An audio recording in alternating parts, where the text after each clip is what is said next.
30-minute PE lessons and was just kind of going on and on, never could actually focus on any children, and focused on a really quiet child and suddenly realised, gosh, she's flourished.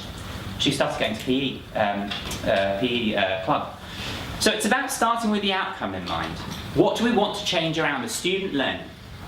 We know where they are now. We're going to evaluate before, we're going to evaluate afterwards. We know where we're going. We know which specific group we're focusing on. And now we'll improve our own practice in order to help those children, not just for the sake of improving it for someone else to judge it. So we find that you keep uncovering stuff that you might not have expected. You can get, people find quite personal things about students. And the funny thing is though, I've still seen lesson study where people are convinced they've done a good job, and then someone comes from the outside and says, ah, yeah, but what about? So again, lesson study itself, no panacea. You still need the coaching and challenge element. But it takes the fear away. It's about professionalism and trust and teacher-led development. So the big ideas from today, I would like you to really focus on outcome-focused CPD, not on tick-the-box, let's do the right thing CPD. So it's not about, are we all good at behaviour or differentiation or something like that. Basically, research says that if we focus on improving our practice to help children, we help children. No surprise, but it's a massive culture shift in a school where CPD is on X and Y and Z and whatever. But it's never on what do the children need. Rarely. Oh, I clearly was writing this on the train and forgot. I'm blaming Laura because I met her on the train. The big idea is develop the diagnostician, not just the surgeon. So we need to think about that slide where we're saying it's not just do stuff better, learn more stuff. Get better at figuring out what the children actually need. Making time for great professional development is very hard. I'm running out of time, so I'm going to zoom through.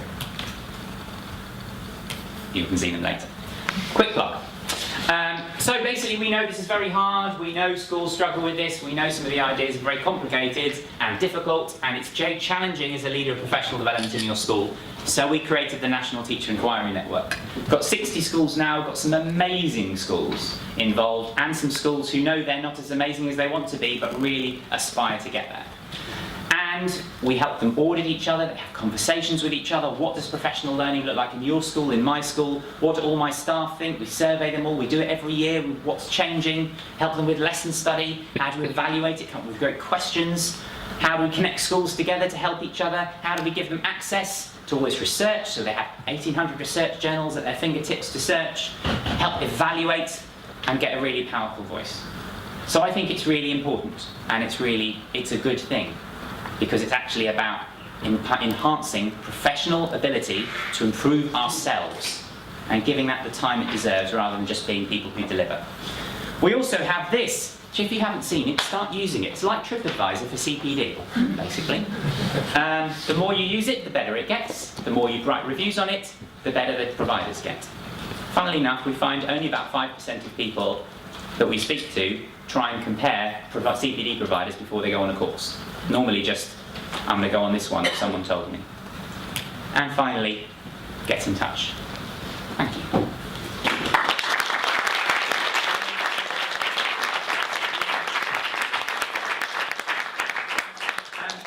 Any questions? Laura, you might want to start getting in position. Any questions? No? Tweet them to me, yeah? The end stuff that you just showed there on the slide, is that actually you said what schools were involved in that? Yeah, you can join it. Come and get a brochure. Nice, I didn't plant that question. Can I ask as well, the systematic stuff that you skip through, like examples of it's all going to be up on our website. I don't know, but there might be people in here who are leaders, who are just teachers, for kind of foot soldiers on the ground, if you like. Yeah. You can't manipulate systematic change. What advice would you have for them? So, I think, number one, be aware of what makes your own professional learning better. Number two, start developing relationships with the right person in senior leadership, and put one of that in their pigeonhole. Number three, become a senior leader.